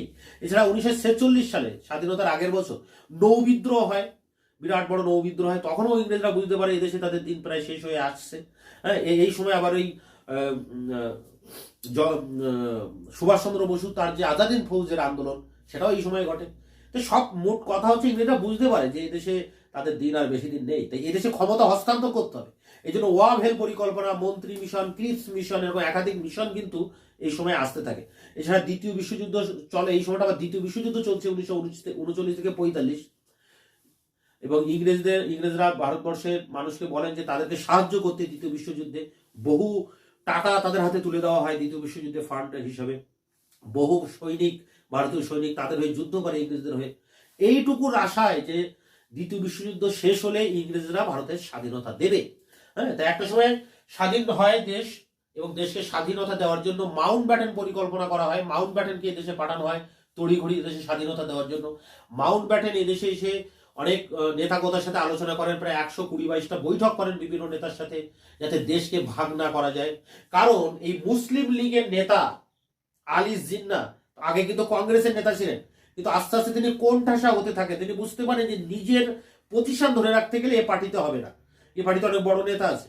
তিনি আস্তে আস্তে মুসলিম লীগের মধ্যে চলে আসেন এবং মুসলিম লীগের মুসলিম জনগণকে উত্তেজিত করতে থাকেন যে আমাদের জন্য আলাদা পাকিস্তান দরকার, পাকিস্তান রাষ্ট্র তৈরি করতে হবে আমাদের। এবং এই পাকিস্তান রাষ্ট্র জন্য লাহোর অধিবেশন হয় 1939-এর লাহোর অধিবেশন। সেখান থেকে এই পাকিস্তান প্রস্তাবটি উঠে আসে। পি পাঞ্জাব, কে কাশ্মীর, এস মানে সিন্ধু, আর তান মানে বেলুচিস্তান, এই জায়গাগুলোকে নিয়ে পাকিস্তান তৈরি করতে হবে। এই আন্দোলন এই মুসলিম লীগ শুরু করে মোহাম্মদ আলী জিন্নাহর হাত ধরে। এখন এই মুসলিম লীগের জন্য তিনি এতটাই অনড় হয়েছিলেন যে তাকে কোনোভাবেই বোঝানো যাচ্ছে না যে দেশ ভাগ করে লাভ নেই, দেশটা এক জায়গায় থাক। হ্যাঁ, এবং তিনি কি করছেন, যখন কংগ্রেস বিভিন্ন জায়গায় মন্ত্রিসভা গঠন করছে, তখন তিনি ডিরেক্ট অ্যাকশনের ডাক দিচ্ছেন। হ্যাঁ, ডিরেক্ট অ্যাকশনের ডাক দিচ্ছেন। 1946-এর 16ই আগস্ট নাগাদে কলকাতায় এক ভয়াবহ দাঙ্গার সূত্রপাত ঘটাচ্ছেন। তারই মদতপুষ্ট সুরাবর্দী সরকার, বাংলাদেশের যে কৃষক প্রজা পার্টির সরকার ছিল, সেখানে 20,000 নরনারীকে সেখানে হত্যা করা হচ্ছে, 20,000 নারীকে ধর্ষণ করে তাদেরকে বিকলাঙ্গ করে দেওয়া হয়েছে। মানে মর্মান্তিক দুর্ঘটনা ভারতবর্ষের ইতিহাসে। এগুলো কিন্তু এই মুসলিম লীগই করছে। মুসলিম লীগের এই দাঙ্গার সূত্র ধরে বিহারে দাঙ্গা হচ্ছে, এবং সেই বিহারের দাঙ্গার সূত্র ধরে বাংলাদেশের নোয়াখালীতে দাঙ্গা হচ্ছে। শুধু হতাহত ছাড়া কোনো গল্প নেই, আর কোনো কিছু নেই। তাই এই সাম্প্রদায়িকতা কিন্তু এই একটা ভারতবর্ষের রাজনীতির উপর একটা কালো ছায়া ফেলছে এই সময়। তা স্বাধীন হচ্ছে ভারত। মাউন্ট ব্যাটেন অনেক রকম আলোচনা করে দেখছেন যে দেশ ভাগ করা ছাড়া কোনো উপায় নেই, এবং কংগ্রেসও দেখছে যে এত দাঙ্গা বাজছে, সেখানে স্বাধীন দেশ যদি ভাগ হয় এবং তাতে যদি শান্তি ফিরে আসে তাই ভালো। যদিও মহাত্মা গান্ধী কোনোভাবে মেনে নিতে পারেননি দেশ ভাগ হোক। এখন একটা সময় মাউন্ট ব্যাটেন বুঝতে পারেন যে দেশকে ভাগ করতেই হবে। এই জন্য তিনি ইংল্যান্ডে যান। ইংল্যান্ডের পার্লামেন্টে ভারত শাসন আইন পাশ করে আনেন 1946-এর 18 জুলাই, এবং ঠিক করেন তিনি ভারতবর্ষে আসেন এবং ঠিক করেন যে দেশ স্বাধীন হবে। 14ই আগস্ট দেশ স্বাধীন হবে, পাকিস্তান বলে একটা দেশ তৈরি হবে, এবং 15ই আগস্ট ভারত বলে একটা আলাদা দেশ তৈরি হবে। এবং দুটো দেশে দুটো আলাদা আলাদা ডমিনিয়ন হবে, এবং পাঞ্জাবকে ভাগ করে পশ্চিম পাঞ্জাব পাকিস্তানে যাবে, পূর্ব পাঞ্জাব ভারতে আসবে। আবার বাংলাদেশে মুসলিম সংখ্যাগরিষ্ঠতা, মুসলিম বেশি, তাই যে অংশটা বেশি পূর্ববঙ্গ সেটা পাকিস্তানে চলে যাবে, আর পশ্চিমবঙ্গ সেটা ভারতের মধ্যে ঢুকবে। তাহলে পাকিস্তান দুটো জায়গায় তৈরি হচ্ছে, একটা উত্তর পশ্চিম দিকে ভারতবর্ষে, আর তাদেরই একটা ছোট প্রদেশ হিসেবে আবার বাংলাদেশ, যেটাকে পূর্ববঙ্গ, সেখানেও তৈরি হচ্ছে। এটা পূর্ব পাকিস্তান। যদিও এই পূর্ব পাকিস্তান এই পাকিস্তানের বিরুদ্ধে ফাইট করে 1971-এ গিয়ে স্বাধীন হয়ে মুজিবুর রহমানের নেতৃত্বে স্বাধীন বাংলাদেশ তৈরি হয়, সেটা একটা আলাদা ইতিহাস। এখন এই যে ভাগাভাগি, পূর্ববঙ্গের হিন্দুরা ভারতবর্ষে চলে আসবে, ভারতবর্ষের মুসলিমরা চলে যাবে পাকিস্তানে। এর ফলে কি হয়, একটা বিরাট পরিমাণ জনসংখ্যা বা জনগণ পূর্ববঙ্গ থেকে ভারতবর্ষে আসে। তাদের বাসস্থান, তাদের খাদ্য রসদ, তাদের কর্মসংস্থান নিয়ে ভারতবর্ষের সরকারের একটা বিরাট নাজেহাল অবস্থা তৈরি হয়। প্রচুর হিন্দু এদেশে চলে আসে, কিন্তু মুসলিমরা কিন্তু আর যায়নি এইসব পাকিস্তানগুলোতে বা অন্যান্য জায়গায়, মানে পূর্ব পাকিস্তান বলো পশ্চিম পাকিস্তান বলো, খুব কম সংখ্যক গিয়েছিল। এর ফলে দেশের মধ্যে একটা উদ্বাস্তু সমস্যা দেখা দেয়, এবং এই যে শরণার্থী এক জায়গায় ছেড়ে আরেক জায়গায় চলে আসছে, এদের নিয়ে একটা বিরাট সমস্যা দেখা দেয়, এবং ভারতবর্ষের অর্থনীতির উপর একটা ব্যাপক চাপ তৈরি করে। তা স্বাধীন হয় এই মাউন্ট ব্যাটেন পরিকল্পনা অনুযায়ী, দেশ স্বাধীন হয় এবং দেশ ভাগ হয়ে যায়। দেশ ভাগ হয়ে একটা অংশ পাকিস্তান, একটা অংশ ভারত, এবং একটা সীমানা কমিশন তৈরি হয়, র্যাডক্লিফ কমিশন, যে কমিশন এই বাংলাদেশকে ভাগ করে দেয়, পাঞ্জাবকে ভাগ করে দেয়, দিয়ে আলাদা আলাদা দেশ তৈরি করে। কিন্তু এই যে যে মাউন্টব্যাটেন পরিকল্পনায় যে কথাগুলো বলা হয়েছিল, যে নিয়মের কথা বলা হয়েছিল, যে পদ্ধতিতে দেশ ভাগ হবে, তার মধ্যে এক জায়গায় লেখা ছিল এটাই, যে ভারতবর্ষে তো প্রায় 600-র উপরে রাজ্য আছে, তা যে কোনো রাজ্য যে কোনো দেশে যেতে পারে। হ্যাঁ, এটা ইংরেজরা বদমাইশি করে হোক আর যে শয়তানি করে হোক এটা করেছিলেন, কূটবুদ্ধি দ্বারা পরিচালিত হয়ে করেছিলেন। এর ফলে ভারতবর্ষের ভিতরে অনেক রাজ্য তারা পাকিস্তানে যেতে চাইছিল, কারণ এই রাজ্যগুলির যে শাসক ছিল, রাজা, সে হয়তো মুসলিম, সে পাকিস্তানে যেতে চাইছে। হ্যাঁ, এর জন্য ভারতবর্ষে কয়েকটা রাজ্য নিয়ে খুব সমস্যা দেখা যায়, যেমন কাশ্মীর, হ্যাঁ, যেমন হচ্ছে জুনাগড় এবং হায়দ্রাবাদ, এই 3টি জায়গা নিয়ে খুব সমস্যা দেখা দেয়। কিন্তু সর্দার বল্লভভাই প্যাটেল এদেরকে কঠোরভাবে দমন করেন এবং ভারত ইউনিয়নে এদেরকে প্রবেশ করেন। তাই এগুলো নিয়ে কিন্তু কাশ্মীর সমস্যা নিয়ে একটা আলাদা প্রশ্ন আছে। এবং এই যে দেশীয় রাজ্য, প্রায় 600টা দেশীয় রাজ্য ভারতের মধ্যে ঢোকানো হয় এবং বড় ছোট ছোট রাজ্যগুলোকে ভেঙে একটা একটা বড় বড় রাজ্য তৈরি করা হয়। করে এখন যেটা এখন রাজ্য রয়েছে 30টা, খুব আমি ধরলাম একটা গড় 30টা রাজ্য, কিন্তু সেই সময় ছিল 600-র মতো রাজ্য। এই 600 রাজ্যকে ভারতের ভিতরে যে ঢোকানো, একে বলা হচ্ছে দেশীয় রাজ্যের ভারত ভুক্তিকরণ। এটা একটা বড় প্রশ্ন। এবং পরবর্তীকালে এই যে বিভিন্ন মানে ভাষাগতভাবে এক একটা অঞ্চলে এক একটা ভাষা, বাঙালি ভাষা, মারাঠি ভাষা, গুজরাটি ভাষা, ভাষা ওয়াইজ আবার রাজ্যকে পুনর্গঠন করা হয় পরবর্তীকালে। হৃদয়নাথ কুঞ্জুরু বলে হাইকোর্টের, সুপ্রিম কোর্টের এক বিচারপতির নেতৃত্বে এই কমিশন তৈরি হয়, ভাষাভিত্তিক রাজ্য পুনর্গঠন কমিশন। এবং সেই সময় প্রায় 11টা তেলুগু ভাষী অঞ্চলকে অন্ধ্রপ্রদেশের সাথে জুড়ে দেওয়া হয়েছিল। তাই পরবর্তীকালে পট্টি শ্রী রামালু তিনি আন্দোলন করেন পৃথক তেলেঙ্গানা রাজ্যের দাবিতে, কিন্তু সেই সময় তার এই দাবি মেনে নেওয়া হয়নি। কিন্তু এখান থেকে কিছুদিন আগে, 2-4 বছর আগে কিন্তু আলাদা করে পৃথক তেলেঙ্গানা রাজ্য তৈরি হয়েছে। সেই আন্দোলন শুরু হয়েছিল সেই প্রাক স্বাধীনতার পর্বে। তাই এখন দেখে নিই আমরা একটু, যে স্বাধীনতা হলো, স্বাধীন হলো দেশ, ভারত পাকিস্তান তৈরি হলো, দেশ ভাগ হয়ে গেল, এবং স্বাধীনতা পরে বিভাজন হলো, এবং জনপ্রিয় আন্দোলন বলতে এই তেভাগা আন্দোলন, এই সময় একটা জনপ্রিয় আন্দোলন বলতে কৃষক আন্দোলন দেখা দেয় বাংলাদেশে, দিনাজপুর জেলায় কৃষক আন্দোলন, তেভাগা আন্দোলন। মানে চাষ করার পরে যে 3 ভাগ হবে, তার মধ্যে 2 ভাগ কৃষক পাবে আর 1 ভাগ পাবে মহাজন জোরদারেরা। আগে এটা ছিল না, আগে বেশিরভাগটাই 2 ভাগ পেত জমিদাররা, 1 ভাগ পেত কৃষকরা। কিন্তু এখন দাবি করা হচ্ছে যে 3-এর 2 ভাগ শুধু কৃষকরা পাবে। এটা নিয়ে বাংলাদেশে এক ব্যাপক বড় গণ আন্দোলন দেখা দেয়, তেভাগা আন্দোলন। এছাড়া এই তেলেঙ্গানা আন্দোলন দেখা দেয় অন্ধ্রপ্রদেশে। তেভাগা তেলেঙ্গানা দুটোর মধ্যে কিন্তু একটা পরীক্ষায় আসে, এবং তেভাগা তেলেঙ্গানা আন্দোলন আমাদেরকে পড়তে হয়। এবং দাঙ্গা, ভারত স্বাধীন হওয়ার পর এবং স্বাধীনতার আগেও একাধিক জায়গায় দাঙ্গা হচ্ছে, কলকাতা দাঙ্গা, নোয়াখালী দাঙ্গা, বিহারে দাঙ্গা, এইসব দাঙ্গারও কিন্তু একটা বড় ইতিহাস আমাদেরকে পড়তে হয়। এরপরে দেখো শেষ ইউনিট যেটা রয়েছে 7 নম্বরে, নতুন রাষ্ট্রের উত্থান। নতুন রাষ্ট্রের উত্থান মানে ভারত রাষ্ট্রের উত্থান হচ্ছে। এবং ভারত রাষ্ট্রের উত্থান হওয়ার পর ভারত একটা সংবিধান রচনা করতে হবে। যতদিন না সংবিধান রচনা করা হবে, ততদিন ইংরেজরা স্বাধীনতা দিলেও কিন্তু এদেশ ছেড়ে যাবে না। এবং এদেশে যে গভর্নর জেনারেল, সেই মাউন্টব্যাটেনই থেকে যাচ্ছে স্বাধীনতার পরেও। যতক্ষণ না একটা সংবিধান তৈরি হয়ে একটা দেশ সুষ্ঠু শাসনের মধ্যে দিয়ে যতক্ষণ না চলবে, ততক্ষণ এই ব্রিটিশরা এদেশে থাকছে, প্রশাসনটা থেকে যাচ্ছে। তাই একটা সংবিধান তৈরি করা হচ্ছে, সংবিধান প্রণয়ন। সংবিধান তৈরি করতে গেলে প্রথমে আগে একটা সংবিধান সভা তৈরি করা হচ্ছে, গণপরিষদ বলা হয় যাকে। যে গণপরিষদের রাজেন্দ্র প্রসাদ ছিলেন সভাপতি, পরবর্তীকালে আম্বেদকর ছিলেন সেখানে একজন মুখ্য ভূমিকা নিয়েছিলেন। এবং আম্বেদকর তো আইন নিয়ে পড়াশোনা করেছেন জীবনে, তাই তিনি এই সংবিধানটা রচনাই করেছিলেন, পুরো সংবিধানটা রচনাই করেছিলেন B.R. আম্বেদকর, যিনি এই দলিত আন্দোলন করেছিলেন। তা যাই হোক, এই সংবিধান রচনা হলো এবং বিশ্বের সব থেকে বড় সংবিধান তৈরি করা হলো। ইংল্যান্ডের সংবিধানের অনুকরণে, আমেরিকার সংবিধানের অনুকরণে, আয়ারল্যান্ডের সংবিধানের অনুকরণে, বিশ্বের বিভিন্ন দেশের সংবিধানের যে ভালো ভালো দিকগুলো রয়েছে সেগুলোকে নিয়ে ভারতবর্ষের সংবিধান রচনা করা হয়। এবং সংবিধানে বলা হলো ভারত সার্বভৌম, প্রজাতন্ত্র, গণতন্ত্র, সমাজতন্ত্র, ধর্মনিরপেক্ষ একটি দেশ। এরকম এত বড় সংবিধান সারা পৃথিবীর কোথাও নেই। এবং এর একাধিক বৈশিষ্ট্য, সহজে পরিবর্তন যেমন করা যায় না, আবার সহজে যেমন পরিবর্তন করা যায়, আবার পরিবর্তন করতে গেলেও অনেক রকম সমস্যা হয়, দুষ্পরিবর্তনীয়, সুপরিবর্তনীয়। হ্যাঁ, এখানে এক নাগরিকত্ব রয়েছে, দেশে একটাই নাগরিক থাকবে, একটাই তার ভোটার আইডি কার্ড থাকবে, আইনি মানে বিচার ব্যবস্থা রয়েছে সুন্দর একটা, এবং একটা পার্লামেন্টারি ব্যবস্থা রয়েছে, সংসদীয় ব্যবস্থা, এবং একাধিক বৈশিষ্ট্য আমরা সংবিধানে দেখেছি, পড়েছি। সেটা নিয়ে কিন্তু সংবিধানের বৈশিষ্ট্য একটা প্রশ্ন। দেশীয় রাজ্যের একীকরণ, এই যে এতগুলো রাজ্য, প্রায় 600 মতো রাজ্যকে দেশের ভিতরে ইনক্লুড করা, এটা নিয়ে দেশীয় রাজ্যের একত্রীকরণ। এরপর আসে নেহেরু যুগ। নেহেরু ভারতবর্ষের প্রথম প্রধানমন্ত্রী হচ্ছেন। তারপরে তিনি আছে সর্বভারতীয় লোকসভা নির্বাচন হচ্ছে এবং সেখানে জাতীয় কংগ্রেস জয়লাভ করছে। প্রধানমন্ত্রী হচ্ছেন জওহরলাল নেহরু। জওহরলাল নেহরু ভারতবর্ষের সংসদীয় গণতন্ত্রের বিকাশ ঘটাচ্ছেন। পার্লামেন্টারি ব্যবস্থা, যেটা দিল্লিতে যেমন আমরা পার্লামেন্ট দেখি, সেই পার্লামেন্টারি ব্যবস্থা, যাকে বাংলায় বলি সংসদীয় গণতন্ত্র।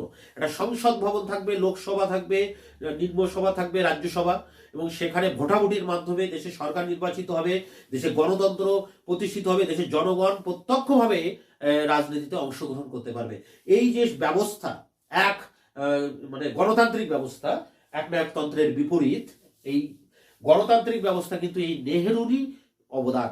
তিনি এই ভারতবর্ষে এই ব্যবস্থার রূপকার ছিলেন, এই গণতান্ত্রিক ব্যবস্থার। তাই নেহেরুর যুগে আমরা কি দেখছি, এরপরে নেহেরু অ্যাকচুয়ালি সমাজতান্ত্রিক নেতা, মানে মার্ক্সবাদের দীক্ষায় দীক্ষিত তিনি, কিন্তু তিনি প্রকাশ করেননি সেইভাবে। এই জন্য গান্ধীর সাথে তার মতবিরোধ হয়নি এবং গান্ধী তাকে সাবধানও করে দিয়েছিলেন। যাই হোক, তিনি এই রাশিয়ার পঞ্চবার্ষিকী পরিকল্পনা অনুযায়ী ভারতবর্ষেও তিনি পঞ্চবার্ষিকী পরিকল্পনা শুরু করেন, যে আগামী 5 বছর দেশ কোনভাবে যাবে, কোন পদ্ধতিতে যাবে, কোন খাতে কত টাকা ব্যয় করা হবে, তার যে আগাম একটা বাজেট তৈরি করা, সেই বাজেট তৈরি করেছিলেন এই পণ্ডিত জওহরলাল নেহরু। যাকে বলা হচ্ছে পঞ্চবার্ষিকী পরিকল্পনা। প্রতি 5 বছর অন্তর অন্তর তিনি এই পরিকল্পনা নেন এবং একাধিক কমিশন তৈরি করেন, বিজ্ঞান কমিশন, ভাষা কমিশন, এবং দেশকে সুন্দরভাবে গুছিয়ে তোলেন। এবং এই যে এই সময় যে শরণার্থী সমস্যা, উদ্বাস্তু সমস্যা, সেটাকেও তিনি খুব সুন্দরভাবে সেটাকে কন্ট্রোল করেন। একাধিক মানে পরিকল্পনা তিনি নিয়েছিলেন দেশকে সামনে এগিয়ে নিয়ে যাওয়ার জন্য। তাই ভারতের এই যে তৎকালীন প্রেক্ষাপটে স্বাধীনতার পরে যে সমস্যা ভারতবর্ষে তৈরি হয়েছিল, একাধিক সমস্যা তৈরি হয়, সেটাকে কিন্তু সুন্দরভাবে হ্যান্ডেল করেন এই পণ্ডিত জওহরলাল নেহরু। তা এক্ষেত্রে তার যে অবদান, সেটা কিন্তু স্বর্ণাক্ষরে লেখা আছে, এটা নিয়ে কোনো দ্বিমত নেই। এরপর দেখো, এই সময় 1945-এর পরবর্তীকালে আমরা আমাদের 14 পেপারে আমরা দেখবো যে ঠান্ডা লড়াই শুরু হচ্ছে। একদিকে আমেরিকা, একদিকে রাশিয়া, এবং বিশ্বের প্রত্যেকটা দেশ হয় এই আমেরিকার দিকে রয়েছে না রাশিয়ার দিকে রয়েছে। কিন্তু জওহরলাল নেহরু কোনো দিকে যাননি, তিনি ছিলেন নিরপেক্ষ, জোট নিরপেক্ষ, জোটের বাইরে নিরপেক্ষ ছিলেন। তিনি এই জোট নিরপেক্ষ আন্দোলন শুরু করেন, নন অ্যালাইনমেন্ট মুভমেন্ট। তো বিশ্বের অনেক দেশ কিন্তু তার এই আন্দোলনে সামিল হয়, প্রায় 30-35টা দেশ তার এই আন্দোলনে সামিল হয়, এশিয়া, আফ্রিকার বিভিন্ন দেশ। এবং এই জোট নিরপেক্ষ আন্দোলনের ভিতর দিয়ে তিনি ভারতকে বিশ্বের দরবারে তুলে ধরেন এবং বিশ্বের যেসব জায়গায় বিভিন্ন ধরনের সংকট দেখা দেয়, কোরিয়া সংকট, ভিয়েতনাম সংকট, বার্লিন সংকট, এবং বিভিন্ন যেসব সংকটগুলো রয়েছে, হাঙ্গেরি সংকট, এইসব সংকটে কিন্তু নিরপেক্ষভাবে নিরপেক্ষ ভূমিকা নিয়েছিলেন এই পণ্ডিত জওহরলাল নেহরু এবং ভারতকে বিশ্বের দরবারে একটা ভালো জায়গায় আসন দিয়েছিল। এই জন্য জাতিপুঞ্জে স্থায়ী সদস্য হওয়ার প্রথম দাবিদার কিন্তু ভারত, এবং তার যে ভিত তৈরি করে দিয়ে গেছেন আজ পণ্ডিত জওহরলাল নেহরু। আমাদের দেখো, জওহরলাল নেহরুর এই টাইমটা 1964-এর পর তিনি মারা যাচ্ছেন। এরপরে কংগ্রেস ক্ষমতায় থাকছেন ঠিকই, তিনি আর থাকছেন না। তার সময় তিনি যেসব পরিকল্পনাগুলো নিয়েছিলেন, যেমন পঞ্চবার্ষিকী পরিকল্পনা, জোট নিরপেক্ষ আন্দোলন, ভারতের বিদেশ নীতি, এগুলো কিন্তু আমাদের খুব ভালো করে পড়তে হবে এবং জওহরলাল নেহরুর যে সংসদীয় গণতন্ত্রের বিকাশ, সেগুলো পড়তে হবে। তাহলে দেখো, এই ইউনিটে আমরা কি দেখছি, মানে 4, 5, 6, 7 আরেকবার একটু আমরা দেখে নিই শর্টে। জাতীয়তাবাদ, সামাজিক গোষ্ঠী। সামাজিক গোষ্ঠী বলতে মধ্যবিত্ত, কৃষক, আদিবাসী, শ্রমিক, দলিত, ব্যবসায়ী, পেশাজীবী মানুষদের ইতিহাস আমাদের এখানে পড়তে হচ্ছে। পাশে আছে সাম্প্রদায়িকতা, কিভাবে সাম্প্রদায়িকতার উত্থান ঘটছে, আরএসএস, হিন্দু মহাসভা, মুসলিম লীগের কি ভূমিকা সব জায়গায়। তারপর স্বাধীন হচ্ছে দেশ, দেশ ভাগ হয়ে যাচ্ছে এবং বিভিন্ন গণতন্ত্র জনপ্রিয় যে আন্দোলন, তেভাগা তেলেঙ্গানা আন্দোলন হচ্ছে এবং ভারতবর্ষের বিভিন্ন জায়গায় দাঙ্গা বাজছে হিন্দু মুসলিমের মধ্যে। এরপর নতুন রাষ্ট্র হিসেবে ভারতের উত্থান ঘটছে, সেখানে সংবিধান প্রণয়ন হচ্ছে, দেশীয় রাজ্যগুলোকে ভারতের ভিতরে প্রবেশ করানো হচ্ছে এবং শেষে নেহরুর যুগ আসছে, গণতান্ত্রিক রাষ্ট্র হিসাবে দেশের উত্থান ঘটছে, সংসদীয় গণতন্ত্রের বিকাশ ঘটছে, পঞ্চবার্ষিকী পরিকল্পনা দিচ্ছেন, জোট নিরপেক্ষ নীতি দিচ্ছেন। তো এই ছিল অল ওভার সিলেবাস। এই সিলেবাসকে ঠিক করে বলতে গেলে একটু বেশি সময় লাগে, একটু ধৈর্য ধরে এগুলো শুনতে হয়। এই সিলেবাস যদি স্বচ্ছ ধারণা তোমাদের না থাকে তাহলে কিন্তু খুব অসুবিধা। তাহলে তোমরা ইতিহাসের ছাত্র হিসেবে তোমাদের মধ্যে অনেক রকম সমস্যা থেকে যাবে।